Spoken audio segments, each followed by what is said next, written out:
Hello, good morning my all dear students. कैसे जो है चल रहा है? बहुत बढ़िया चल रहा होगा।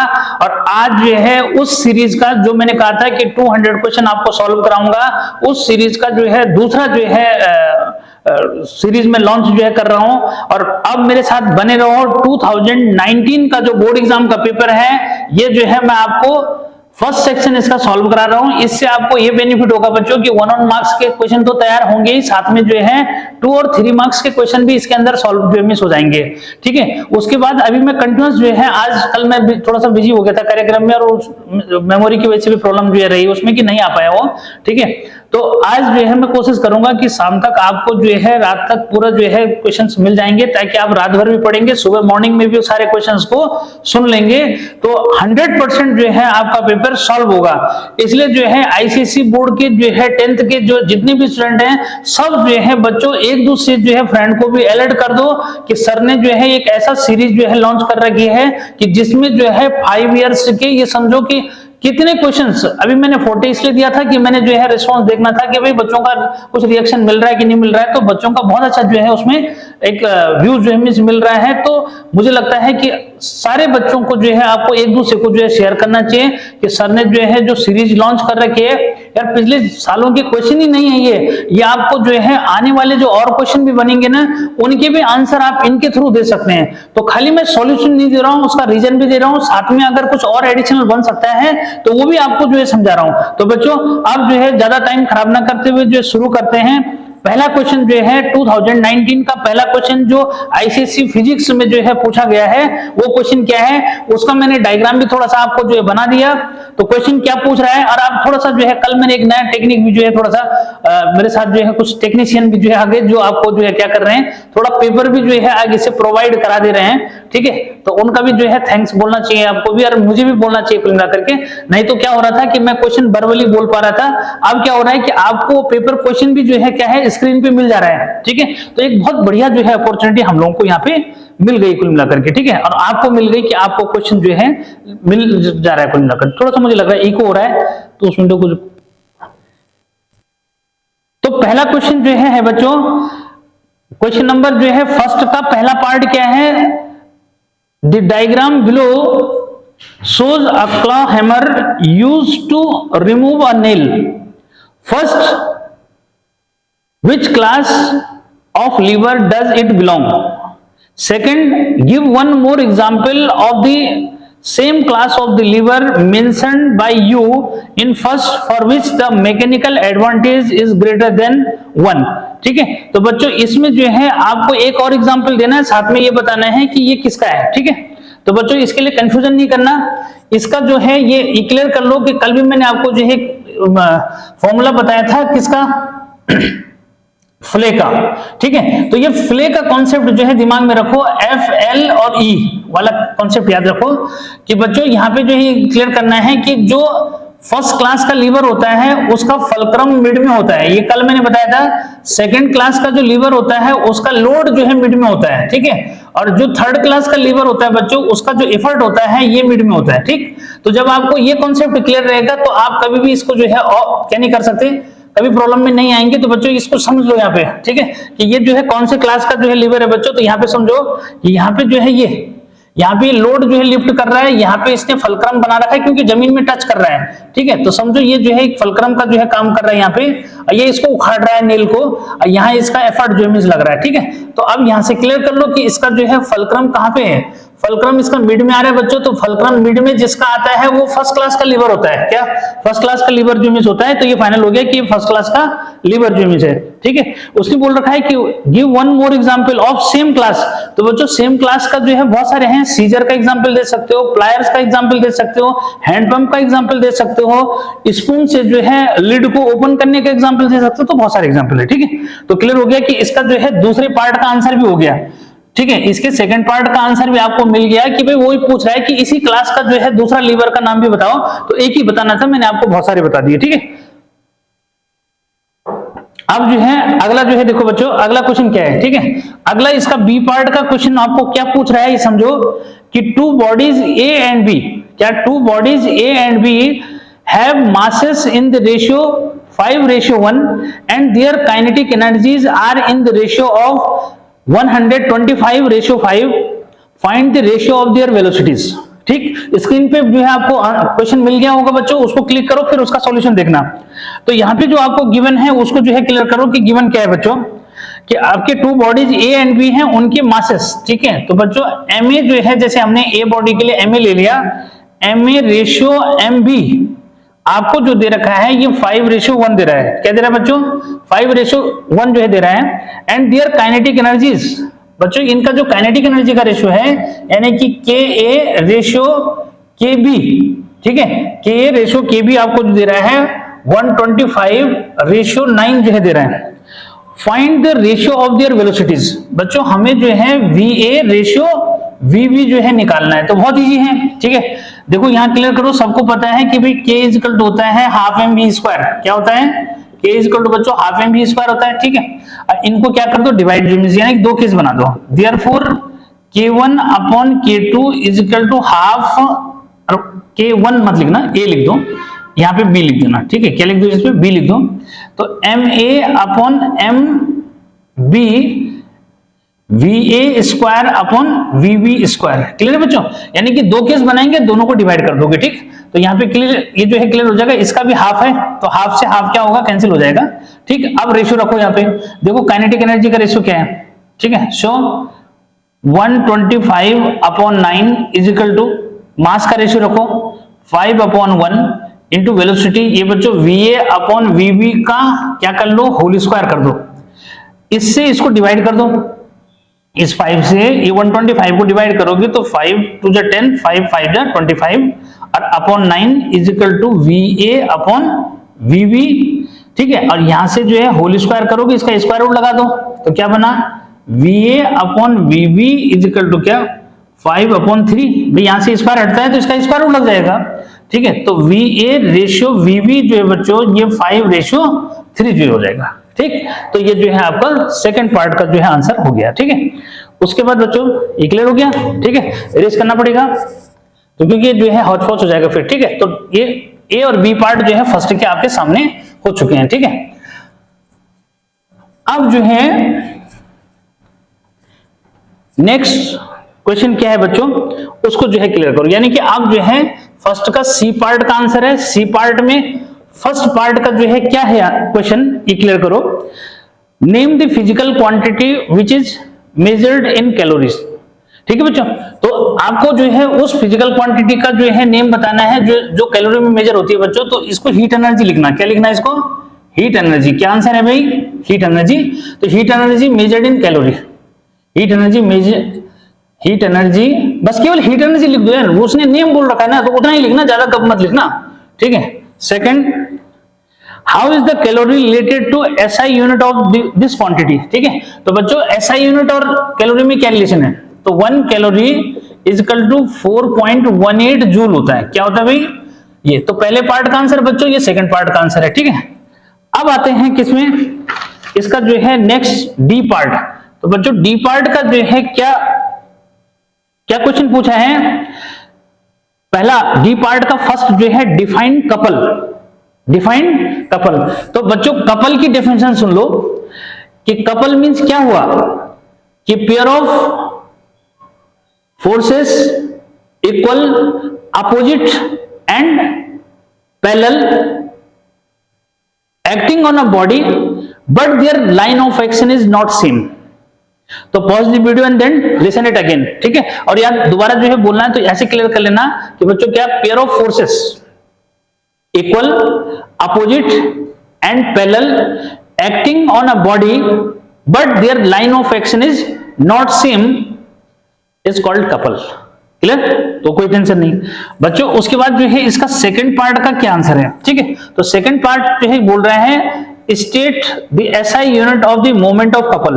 तो बच्चों मोमेंट ऑफ कपल जो है आपका ये any one of the force into perpendicular distance या डिस्टेंस बिटवीन, परपेंडिकुलर डिस्टेंस नहीं बोलते, डिस्टेंस बिटवीन देम बोलते हैं। ठीक है, तो बच्चों यहाँ पे मोमेंट ऑफ जो है जो कपल है उसको जो है स्टेट डिफाइन करने की अगर बात कर रहा है तो उसका SI यूनिट जो है बोलना है। तो बच्चों यहाँ पे क्लियर कर दो कि इफ क्या, if F is equal to 1 newton. ठीक है बच्चों, क्या ऐसा यूनिट जो लिखोगे 1 न्यूटन जो मीन्स हो गया, डी डिस्प्लेसमेंट जो है 1 मीटर हो गया।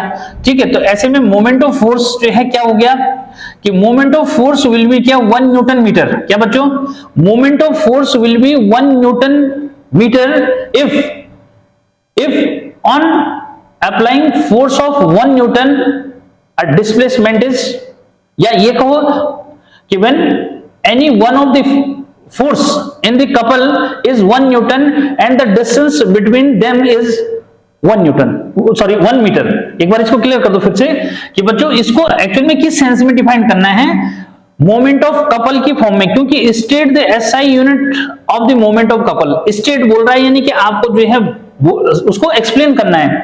तो एक बार क्लियर कर दो इसको कि moment of the couple will be 1 newton metre if one force in a couple is 1 Newton and the distance between the couple is 1 meter। ठीक, तो बच्चों यहाँ पे ये जो है क्लियर हो जाना चाहिए। ठीक है, उसके बाद आते हैं हम नेक्स्ट पे। बच्चों नेक्स्ट जो है इसका जो ई क्वेश्चन है बहुत इंपॉर्टेंट है। ठीक है, वो क्या है देखो कि define critical angle.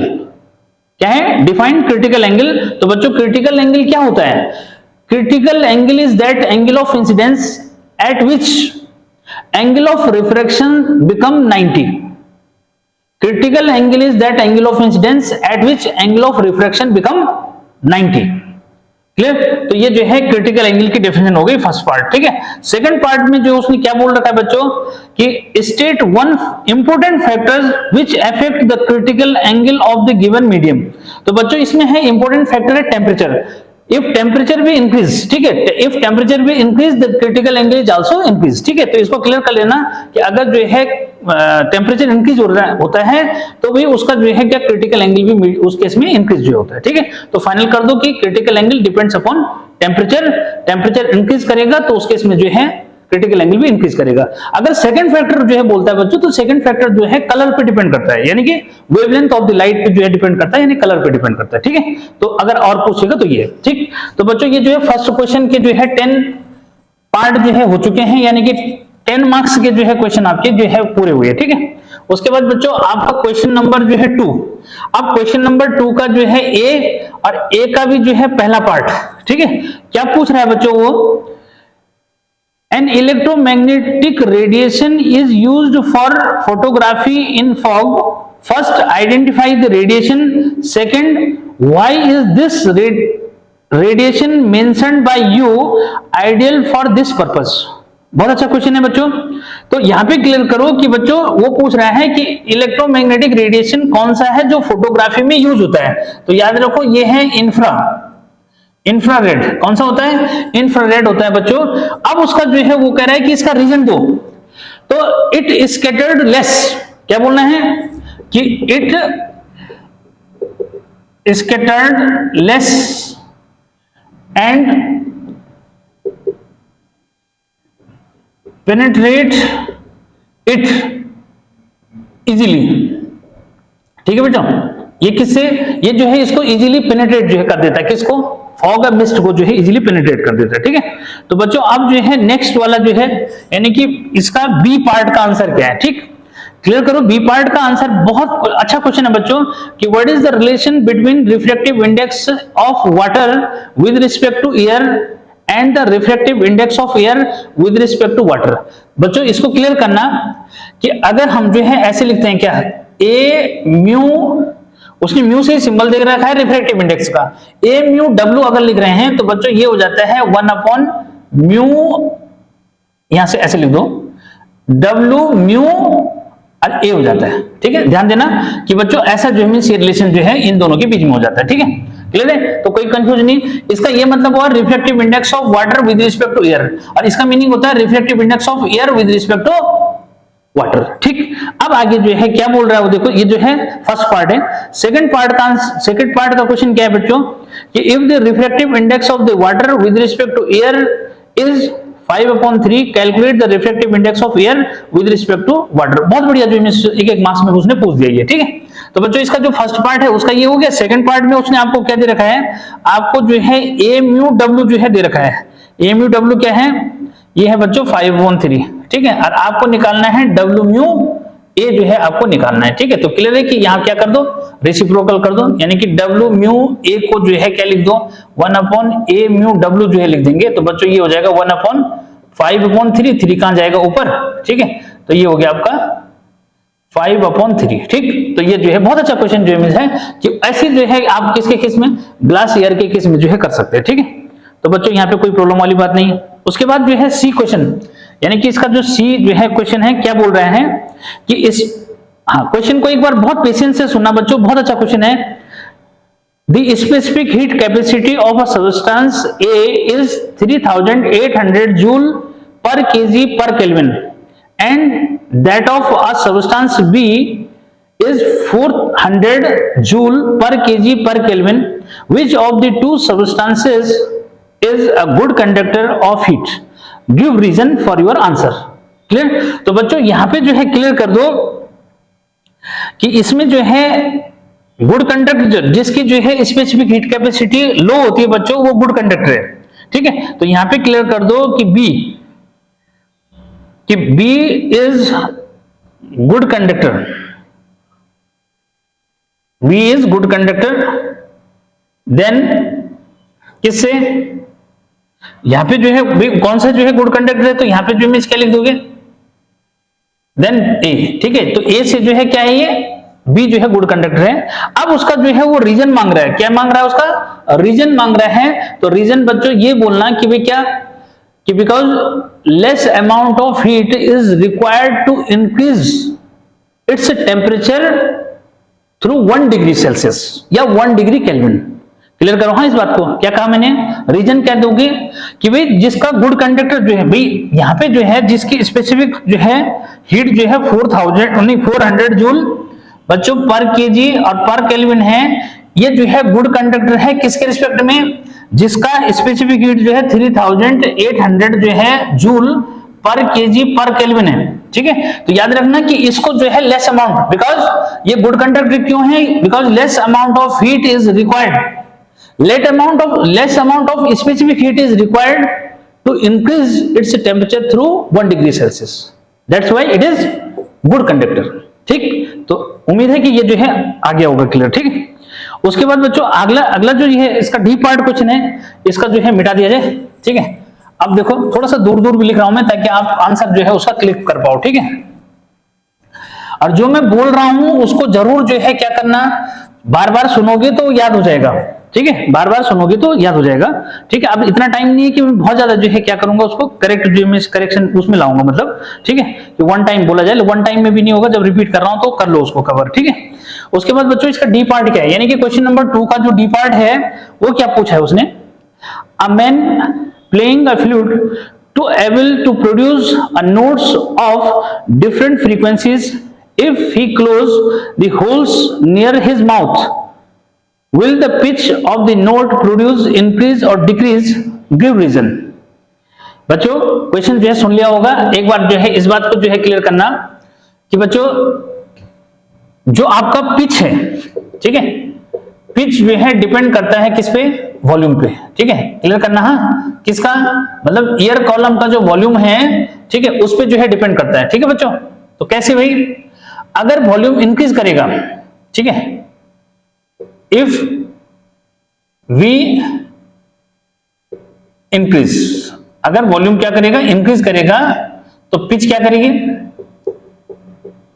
Pitch decrease, pitch क्या करती है, डिक्रीज जो इमेज करती है बच्चों, पिच क्या करती है, डिक्रीज करती है, ठीक है। अब यहां पे जो है क्या हो रहा है, अब उसको समझो, इफ वी डिक्रीज, अगर वॉल्यूम क्या करेगा, डिक्रीज करेगा, तो पिच जो है क्या करेगी, इंक्रीज करेगी, ठीक है। तो बच्चों यहां पे क्या हो रहा है कि जो है वॉल्यूम क्या कर रहा है, जैसे वो उसको बंद करेगा, ठीक है, उसने क्या लिखा है कि वो जो है close the hole near the mouth, ठीक है। तो ऐसे केस में जो है वॉल्यूम बच्चों, ईयर का जो वॉल्यूम है वो क्या करेगा, डिक्रीज करेगा, तो पिच क्या करेगी, इंक्रीज करेगी, ठीक है। तो इसका आंसर हुआ पिच इंक्रीज करेगी, रीजन दे दिया साथ में, ठीक है, क्या रीजन भी दे दिया कि ये रीजन है इसलिए जो इमेज है, ठीक है। तो पहले पार्ट का आंसर लिखोगे कि पिच विल इंक्रीज, रीजन क्या दोगे कि since volume decrease that's why pitch is increase. ठीक, तो कोई प्रॉब्लम नहीं बच्चों इसमें। ठीक है, अगला जो है ई, यानी कि क्वेश्चन नंबर 2 का जो ई पार्ट है बच्चों, उसका जो है आंसर क्या है। द डायग्राम, क्वेश्चन बोल रहा हूं, the diagram below shows a light source P embedded in a rectangular slab block ABCD of critical angle 42.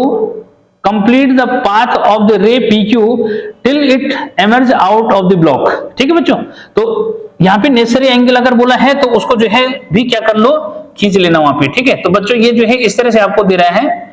ठीक है, डायग्राम जो है दे रखा है A B C और D बच्चों, ये डायग्राम हो गया। यहाँ पे आपको जो है उसने ये एंगल जो है दिखा रखा है। ठीक है बच्चों, ये वाला एंगल जो है उसने आपको दे रखा है कि भाई क्या है, ये 42 है। ठीक है ये, लेकिन बच्चों यहाँ पे जो है ये पॉइंट जो है ये सोर्स हो गया, समझो ये लाइट ऐसे चल रही है। ठीक है, तो यहाँ पे आप इस बात को समझना बेटे कि नेसेसरी जो है क्या ड्रॉ कर सकते हैं हम, यहाँ पे नॉर्मल ड्रॉ करेंगे। ठीक है, ये कह रहा है इसका क्रिटिकल एंगल 42 जो है। ठीक है, लेकिन इसने 42 तो ये वाला जो मीन्स एंगल दे रखा है, जरा एक बार उसको जो मीन्स देखो। ठीक है, क्रिटिकल एंगल 42 है, लेकिन यहाँ पे जो एंगल उसने दिखा रखा है ना, वो बड़ा कंफ्यूजन जो है उसने कर दिया यहाँ पे। ठीक है, तो जरा एक बार इसको समझो बच्चों, हमें चाहिए एंगल ऑफ इंसिडेंस बच्चों। भाई उसने तो ये वाला एंगल दे रखा है ना, ठीक है, ये वाला एंगल दे रखा है, हमें चाहिए ये वाला कि इंसिडेंट एंगल कितना है। तो बच्चों एंगल ऑफ इंसिडेंस यानी कि आई मैंने रेड से लिख दिया, तो आई अगर मैं निकालता हूं तो 90 में से क्या 42 को माइनस कर दो बच्चों। ठीक है, तो जब इसको 42 को माइनस करोगे तो भाई यहाँ ये जो है आपका 8 हो गया, यहाँ आपका जो है 4 हो गया, 48 हो गया। अरे क्लियर है, 48 जो है बच्चों, जो एंगल ऑफ इंसिडेंस आ रहा है 48 आ रहा है, और 48 जो है क्रिटिकल एंगल से ग्रेटर है। क्या है, 48 जो एंगल ऑफ इंसिडेंस है, ठीक है, this one is greater than critical angle यानी आईसी बच्चों, और आईसी उसने दे रखा है 42। अब साथ में कंफ्यूज करने के लिए यहाँ 42 ये भी दे दिया उसने, हमें चाहिए ये वाला जो है एंगल कितना है। तो बच्चों ये वाला जो एंगल हो रहा है, ठीक है, वो जो है उसके अकॉर्डिंग हमने चलना है। तो हमारा जो एंगल ऑफ इंसिडेंस है ये 48 आ रहा है, ग्रेटर आ रहा है, तो इसमें टीआईआर हो जाएगा। क्या हो जाएगा इसमें टीआईआर हो जाएगा बच्चों। तो ये जो लाइट रे चल रही है ना, ये जो है इसी मीडियम में जो है क्या हो जाएगी, इस तरह से बेंड हो जाएगी। ठीक है, तो किसी को कोई प्रॉब्लम नहीं होनी चाहिए। ठीक है, तो यानी कि 48 पे जो है अगर ये क्या होगी, ये बेटे 48 पे जो है अगर इंसिडेंट होगी तो डेफिनेटली रिफ्लेक्शन में क्या होता है, सेम एंगल बनता है, तो ये भी क्या हो जाएगा, यानी कि एंगल ऑफ रिफ्लेक्शन जो होगा रिफ्लेक्शन का, ये भी जो है आपका 48 डिग्री हो जाएगा। तो किसी को कोई प्रॉब्लम नहीं आनी चाहिए। तो वो पूछ रहा है इसका पाथ ड्रॉ करो, तो बहुत अच्छा क्वेश्चन उसने दे दिया। और साथ में कंफ्यूज करने के लिए उसने क्रिटिकल एंगल कहां दे दिया, यहां जो दिखा दिया। क्रिटिकल एंगल जो है क्या होता है कि उसमें एंगल ऑफ इंसिडेंस 90 होता है। ठीक है, तो it is that angle of incidence at which angle of reflection become 90। अगर किसी बच्चे को कंफ्यूज है तो बच्चों को ऐसे क्लियर करना कि क्रिटिकल एंगल क्या हुआ, ये समझो। हाँ जरा, ठीक है बच्चों, इस तरह से कि critical angle is that angle of incidence at which angle of refraction become 90। यहाँ पे जो है आर क्या होगा, 90 होगा, उसको हम क्रिटिकल एंगल बोलते हैं। It is that angle of incidence at which angle of refraction become 90। Clear, तो इसलिए एंगल ये वाला काउंट नहीं होता जो उसने दे रखा है, हमने ये वाला काउंट करना है कि ये वाला एंगल कितना है। तो ये वाला हमारा 48 आ रहा है। ठीक है, जब ये वाला 48 आएगा तो इसका मतलब ये जो है 42 से यानी क्रिटिकल एंगल से क्या है, ग्रेटर है, इसलिए ये पाथ ऐसे बनेगा। ठीक, तो बच्चों ये भी हो गया, कोई प्रॉब्लम नहीं। उसके बाद आते हैं क्वेश्चन नंबर 3 में। ठीक है भाई, ये टेंशन मत लेना कि सर आंसर जो है कितना लिखें, इतना ही लिखना आंसर बस। ठीक है, क्या इतना ही आंसर लिखना है, उसने तो बोल रखा है पाथ ड्रॉ करो बस, तो इसलिए कंफ्यूजन नहीं करना कि सर कैसे ड्रॉ करेंगे, क्या इतना ही लिखना बस।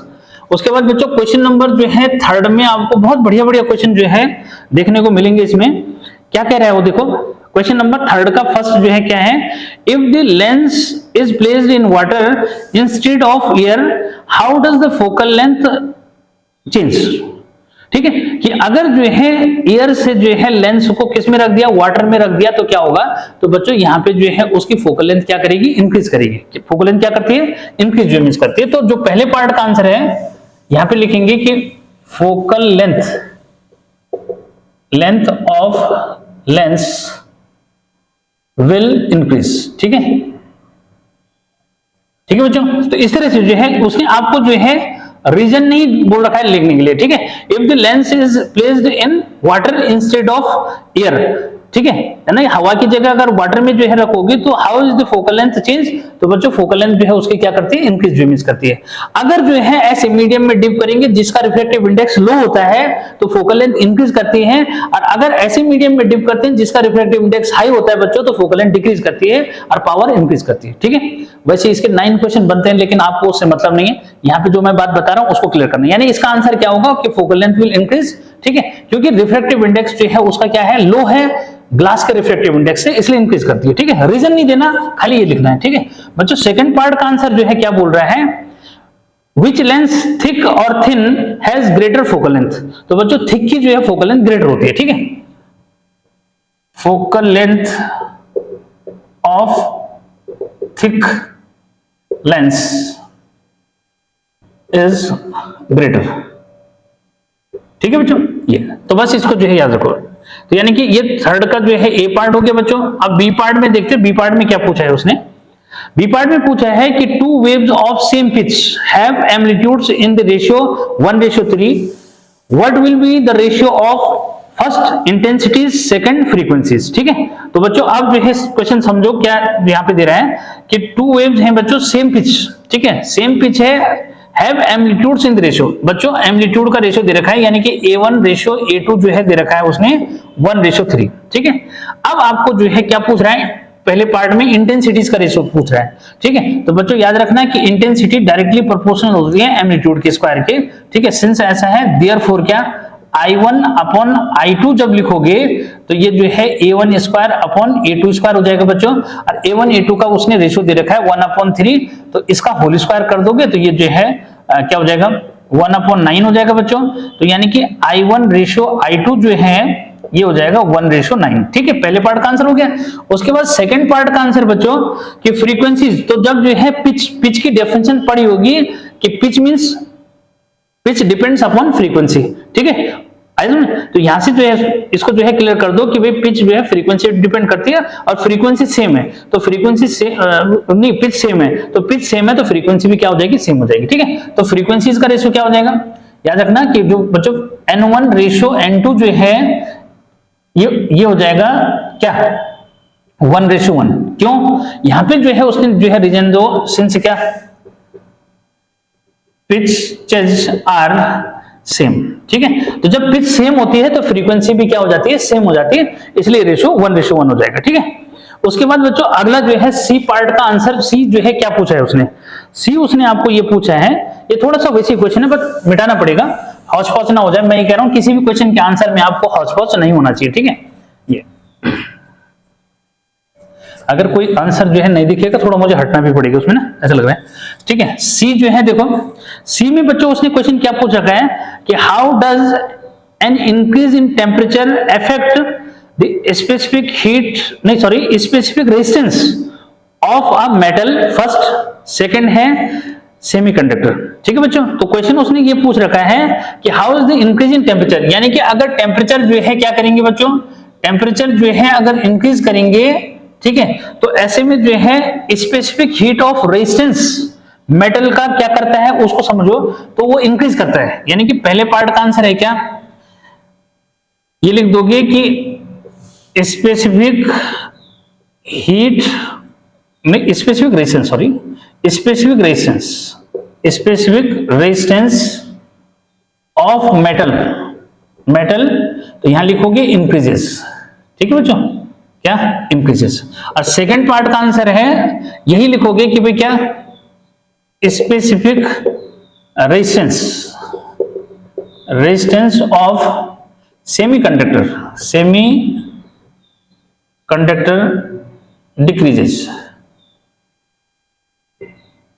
डिक्रीजेस। ठीक है बच्चों, तो फाइनल कर दो कि टेम्परेचर इंक्रीज करने से मेटल का स्पेसिफिक रेजिस्टेंस जो है इंक्रीज करता है और किसका स्पेसिफिक रेजिस्टेंस ऑफ सेमीकंडक्टर जो है वो डिक्रीज करता है। ठीक, तो इसका भी बेटे ये आंसर हो गया। उसके बाद आते हैं डी पार्ट के आंसर में। ठीक है, कि डी पार्ट में क्या पूछ रहा है बच्चों कि defined resonant vibration, resonant vibration को डिफाइन करने के लिए जो है बोल रहा है, तो क्लियर करना कि two bodies are said to be in resonant vibration if one body begins to vibrate with the influence of या with the influence of the frequency of another body. Final क्या, one body is said to be with resonant vibration with another body if one body begins to vibrate या influence with the frequency of the another body। कोई tension नहीं, ये definition दे देना, ठीक। उसके बाद बच्चों इसका जो है फर्स्ट पार्ट का आंसर हो गया। और जो मैकेनिकल रेजोनेंस याद होगा कि भाई जिसमें ये बोला जाता है कि मार्च पास्ट करते हुए जो है आर्मी ट्रूप्स को किसके ऊपर नहीं जाना चाहिए, ब्रिज के ऊपर जो है एक साथ नहीं चलना चाहिए, ठीक है। तो वो मैकेनिकल रेजोनेंस का जो है कंडीशन है बच्चों। तो उसमें वही है कि एक बॉडी जब दूसरी बॉडी की फ्रीक्वेंसी से क्या करना शुरू कर देती है, वाइब्रेशन जो है शुरू कर देती है, तो ऐसे केस में जो है मैकेनिकल रेजोनेंस उसको हम बोलते हैं, या ये कहते हैं कि दोनों जो है बॉडी क्या है, सेम रेजोनेंट मेजरमेंट्स है, ठीक है। ये उसके बाद आगे उसने क्या पूछा, इसका सेकंड पार्ट है कि which characteristic of sound makes it possible to recognize a person by his voice without seeing him। ठीक है, तो क्वेश्चन क्या बोल रहा है कि भाई बिना जो है देखे हम जो है किसी की आवाज को अगर पहचान पाते हैं तो कौन सी जो है क्या, कौन सा कैरेक्टरिस्टिक है। तो याद रखो बच्चों कि टिम्ब्रे या क्वालिटी, ठीक है। तो सेकंड जो है का आंसर जो है क्या बन जाएगा, क्वालिटी जो है लिख देना। क्या लिख देना भाई, क्वालिटी या टिम्ब्रे जो इमेज बोलते हैं उसको, ठीक है। तो इसलिए कंफ्यूजन जो है नहीं करना, ठीक।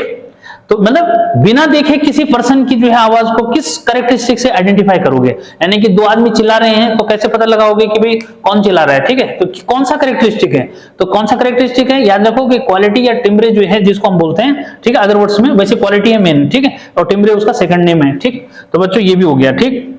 उसके बाद जो है ई पार्ट का आंसर जो है देखो कि is it possible for hydrogen 1H1 nucleus to emit an alpha particle, give reason for your answer।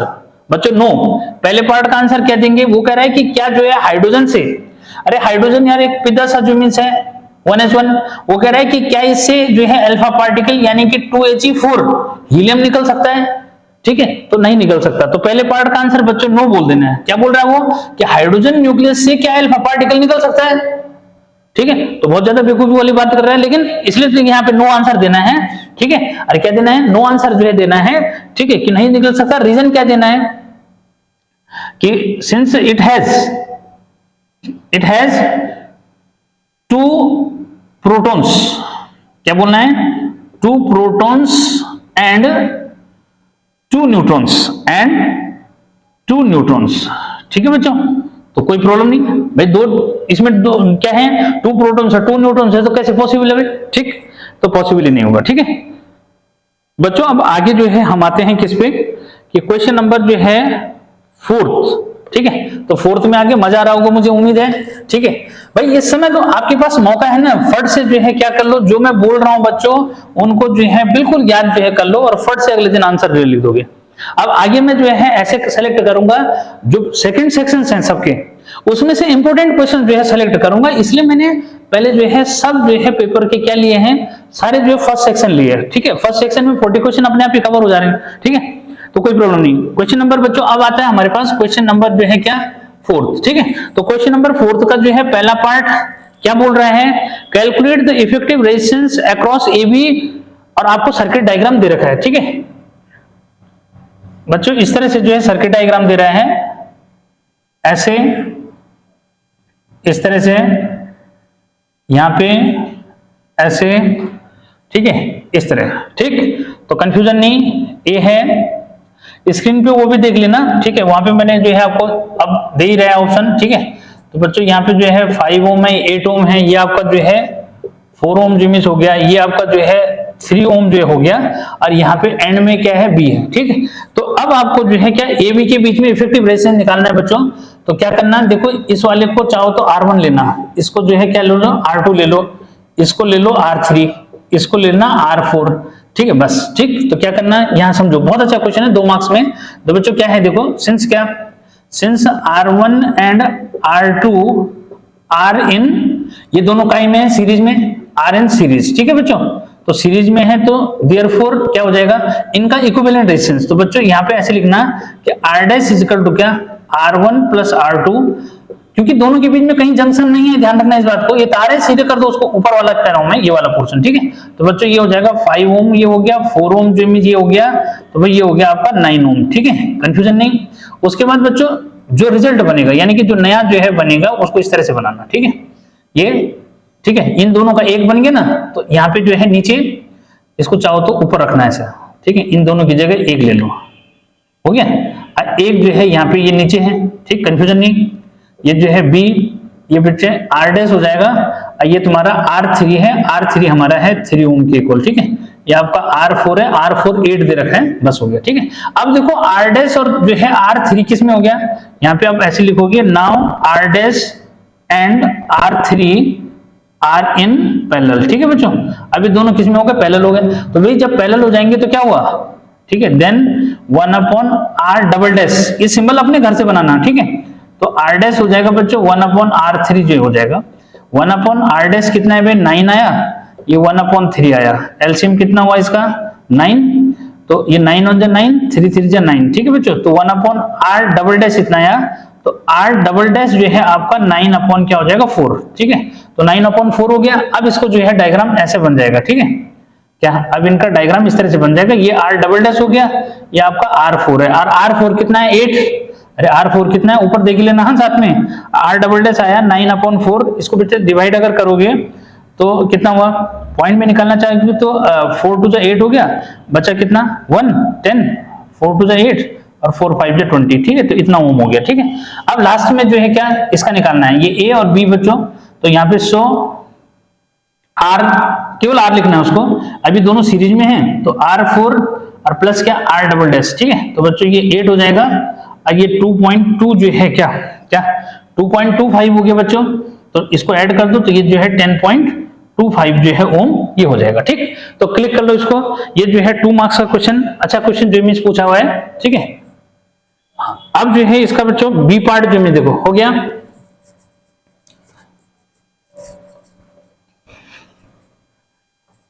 देखो बच्चों ये तो था ए पार्ट का आंसर, ठीक है। अब जो है बी पार्ट में उसने क्या पूछा है, जरा उसको क्लियर कर लो। State whether the specific heat capacity of a substance remains the same, ठीक है, when it is change from solid to liquid, ठीक। तो बच्चों ये जो है यहाँ पे इस चीज को जो है क्लियर करना कि उसमें जो है क्या चेंज आता है, तो उसमें जो है क्या लिखोगे, इट गेट्स चेंज, ठीक है। तो क्या हो जाता है, चेंज हो जाता है, क्यों होता है चेंज, उसको जो है समझना है, ठीक है। तो बच्चों जो है यहाँ पे क्या भाई, यहाँ पे जो है वो बोल रहा है ना कि क्या जो है इसका स्पेसिफिक हीट कैपेसिटी चेंज हो जाती है अगर जो है एक स्टेट से दूसरी स्टेट में जो मिस आएगा, ठीक है, एक स्टेट में से दूसरी स्टेट में, मतलब जैसे सॉलिड से लिक्विड में आएगा तो भाई क्या होगा, स्पेसिफिक हीट कैपेसिटी क्या हो जाती है, चेंज जो मिस हो जाती है। चेंज क्यों होती है बच्चों, तो वो क्लियर कर लो। जैसे वाटर की कैपेसिटी है, ठीक है, क्या वाटर की कैपेसिटी जो है 4.2 जो है जूल क्या होती है पर ग्राम पर केल्विन के हिसाब से, या डिग्री सेल्सियस में दे रखा होगा, ठीक है, क्या दे रखा होगा, ठीक है, क्या पर ग्राम पर डिग्री सेल्सियस, डिग्री में लिख दो, बात एक ही है, डिग्री सेल्सियस, ठीक है। अच्छा उसके बाद सी आइस, अगर आइस की बात करें बच्चों तो ये जो है 2.1 जूल जो है क्या पर जो है ग्राम और क्या डिग्री सेल्सियस जो मिस ये जो है बनेगा, तो ऐसे जो मिस है, तो ये फर्क जो मिस है, ठीक। तो रीजन ये दे देंगे, सेंस ऐसा है, ठीक है। तो ठीक है, तो क्लियर हो जाना चाहिए, कोई प्रॉब्लम वाली बात नहीं है बच्चों, ठीक है। तो मतलब उसने लिखा है कि सेम रहती है तो नो जो है उसका आंसर जो लिख दोगे, ठीक है। क्या state whether the specific heat capacity of substance remains same, तो नो लिखना, ठीक है, यानी ऊपर वाले पार्ट का आंसर तो क्या लिखोगे, नो, सेम नहीं रहता, क्यों नहीं रहता, रीजन ये दे दो, ठीक है। तो बच्चों ये भी हो गया।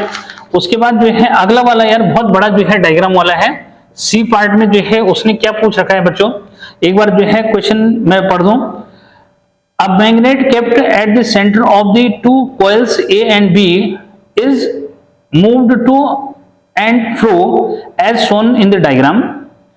The two galvanometers shown deflection. State with a reason whether x is greater than y or x is less than y. X, y are the magnitudes of the deflection. ठीक है, तो बच्चों यहाँ पे उसने जो है आपको क्या दे रखा है, इस तरह से समझो कि उसने जो है इस टाइप का आपको ऐसा बना के दे रखा है, ठीक है।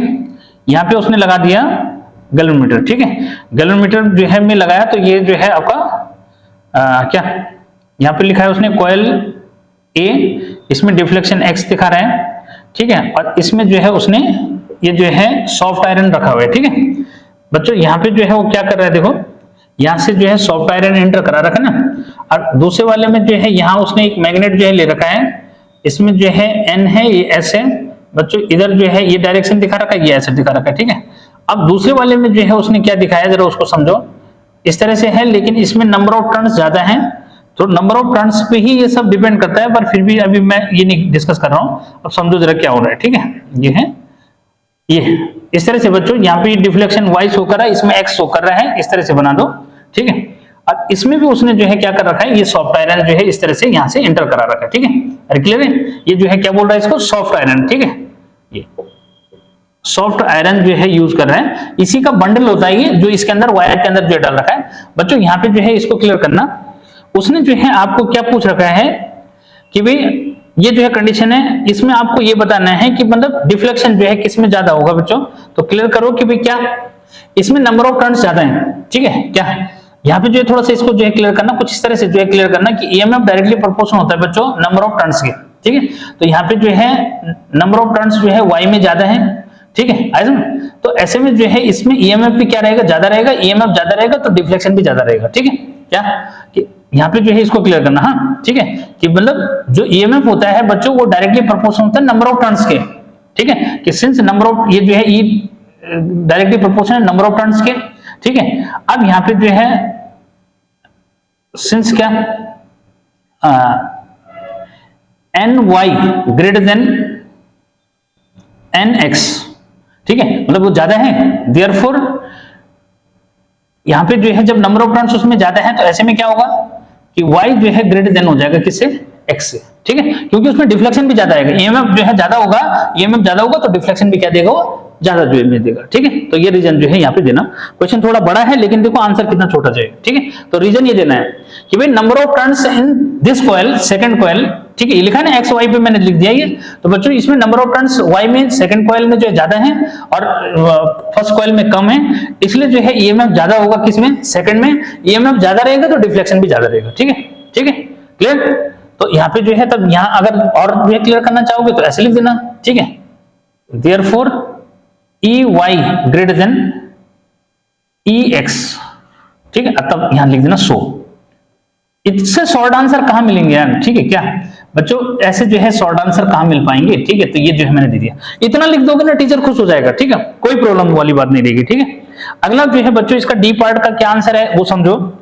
उसने लिखा है कि विच इज द नहीं why is the nuclear fusion reaction called a thermo nuclear reaction.